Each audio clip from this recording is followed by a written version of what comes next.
பாராட்டல. அவர் காமராஜரை பத்தி பெரியாரை பத்தி எல்லாம் பேசுறாரு. இளைஞர்கள் போறவங்களுக்கு அப்படியாவது காமராஜரை பத்தி பெரியாரை பத்தி ஏதாவது தெரிஞ்சுக்கிற ஆசை வந்தா நல்லதுதானே அப்படிங்கிற அர்த்தத்தில் சொன்னார். அவர் 15% ஓட்டு வாங்கக்கூடும் விஜய் அப்படின்னு அவர் கருத்தை சொல்லியிருக்கிறார். அவர் வந்து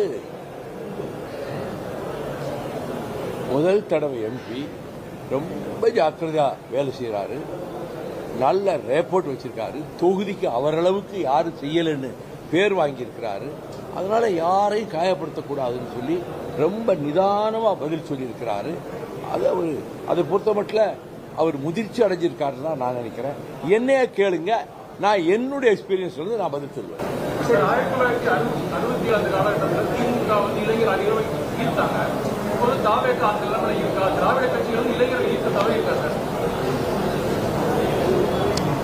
அதாவது இந்த திரைப்படங்களை பார்த்து கொஞ்சம் இளைஞர்களுக்கு அதன் மேல ஒரு விருப்பம் வந்திருக்கு.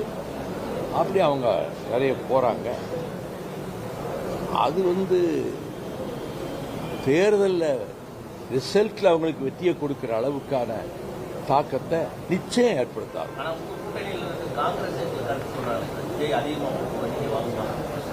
காங்கிரஸ்காரங்க சார் ஒரே நேரத்தில் 9 குரல் கொடுப்பாங்க. அதுக்கெல்லாம் பதில் சொல்லுவாங்க.